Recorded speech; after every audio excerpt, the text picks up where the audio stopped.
Hello and welcome to another update video about Natgas. Natgas reacted to the resistance area that I communicated here between $2.26 and $2.36. So that's already good because this is sort of the area that we talked about in the last video. And we highlighted that as long as we basically stay below that 236 level, the overall parameters of the current wave count remain unchanged. So I'm still of the view that the market is moving down in this fifth wave. Within the fifth wave, we have obviously 5 waves, and we're likely in the third wave here, circle wave 3. And within that one, we might see here one more low in wave 5 of circle wave 3, then another wave 4 and another wave 5. I also made you aware of this descending trend line that could provide additional resistance, and yeah, we had a combination of Fibonacci resistance there and the trend line resistance. So the price got rejected where it needed to. Quite an aggressive move down, but that all adds up to the idea that we are still in a larger third wave, because in a third wave typically the downturn, well, if it's a third wave that points to the downside, the downturn can be quite aggressive, quite strong. That's precisely what we see right now here on the Natgas chart. So bigger picture, obviously the idea was that the market formed a larger degree fourth wave in August last year. Then this is now basically the last wave down in a larger degree fifth wave before we put a long-term low in place, which should take the price medium long-term to $10 plus.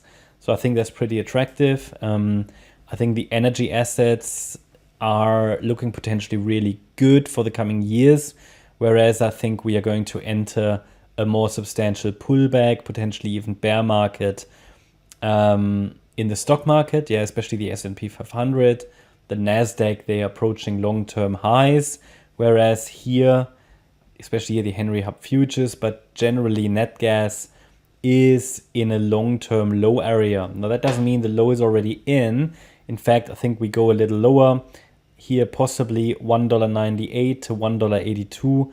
They are the next main Fibonacci levels that we've got on here as support and targets. Yeah.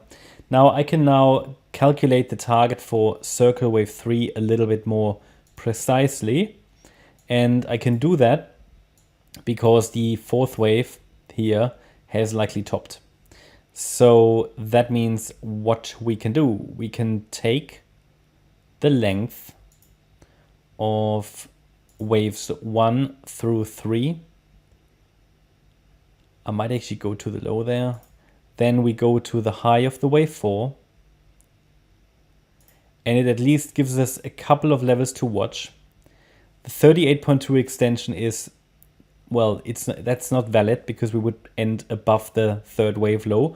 But a typical target for a fifth wave then, which would be wave 5 of 3, is the 61.8 extension. That's basically at the $2 level, $2.01. So I think that's a reasonable target. Let's see if the price reacts to the $2 level. I will leave that level on the chart. Just going to hide the ones that are not really relevant. It's just an additional level to watch and a level where that wave 5 of 3 could find support. Surely if this is wave 5 of 3, it should move below the $2.08 level.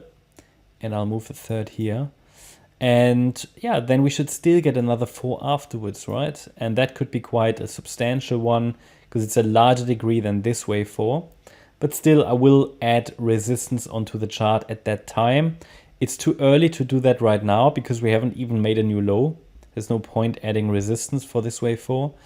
Yeah, and also especially as long as we stay below the trend line. I mean, I would favor if we stay below the trend line. That would make it quite straightforward in the coming, let's say, days and weeks. But yeah, we'll see.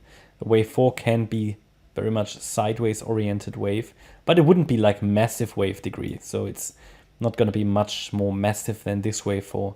Yeah, and then maybe it's just one more low afterwards to finish off this long-term correction. Yeah. And yeah, this assumption stays valid as long as we stay below the, what was that? Today's high actually, which printed at $2.33. Now, if we look at the indicators, you can see here, 4-hour chart still has space, right? It still has space. Obviously, what will likely happen here on the 4-hour, did I say 4-day? No, 4-hour chart. What will likely happen if we form another low in wave 5 of 3, which would be expected, then it might form a higher low on the indicator. Basically a bullish divergence, which could set it up for the 4th wave rally. And then another lower low on the price chart could form another higher low on the indicator, another bullish divergence, which could then allow it to build that, those divergences needed for a more substantial trend reversal. Looking at the daily chart, it's a similar story. We were oversold here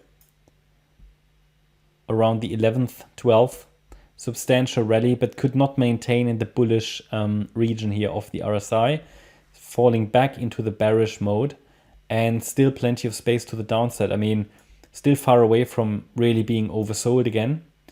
But again, you know, this was I'd say probably this low in December, which was really low here on the daily RSI.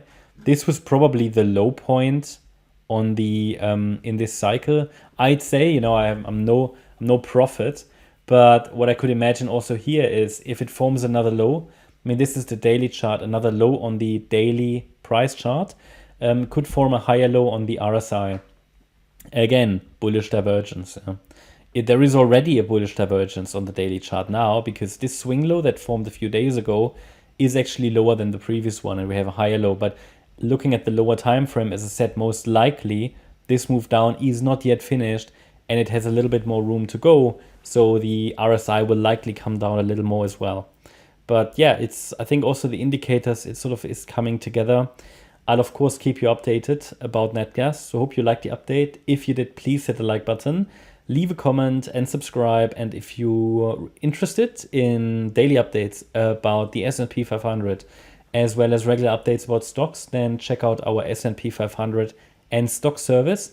You'll find the link in the video description. Here you can find daily video updates about the S&P 500, and stocks are also regularly updated. Thanks a lot for watching. Bye-bye.